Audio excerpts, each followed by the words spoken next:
नमस्कार। मुख्यमंत्री एकनाथ शिंदे यांच्यासमोर बालेकिल्ल्यातील ठाणे लोकसभा आणि कल्याण लोकसभा स्वतःकडे राखण्याचं आव्हान आता उभं ठाकलंय।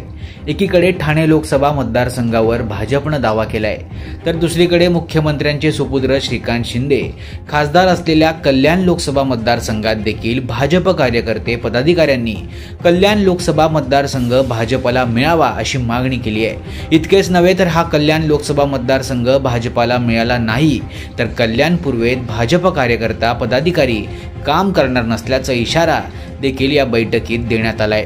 या बैठकीत कार्यकर्ते पदाधिकाऱ्यांच्या सह्यांचं मागणीचं निवेदन प्रदेशाध्यक्ष चंद्रशेखर बावनकुळे यांना देणार असल्याचं देखील सांगण्यात आलंय। कल्याण लोकसभा मतदारसंघात शिवसेनेचे खासदार श्रीकांत शिंदे यांची उमेदवारी जवळपास निश्चित असली तरी अद्याप अधिकृत घोषणा झालेली नाही। त्यातच आता या मतदारसंघावर भाजपनं दावा केल्यानं राजकीय वातावरण चांगलंच तापलंय। तर आमदार गणपत गायकवाड यांच्या पाठी कल्याण पूर्व येथीलच भाजप कार्यकर्ते पदाधिकारी नव्हे तर संपूर्ण भाजप ठामपणे उभी असल्याचं भाजप जिल्हाध्यक्ष नरेंद्र सूर्यवंशी यांनी ठणकावून सांगितलंय।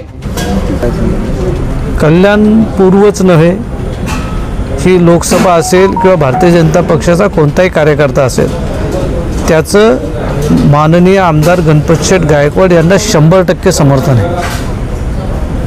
सर्व भारतीय जनता पक्षाचे कार्यकर्ते हे गणपतशेठ गायकवाड यांच्या सोबत आहेत, त्याच्यामध्ये कोणतीही शंका नाही। तेव्हा आगामी काळात कल्याणमध्ये काय काय घडामोडी घडतात याकडे संपूर्ण राज्याचं लक्ष लागून राहिलंय।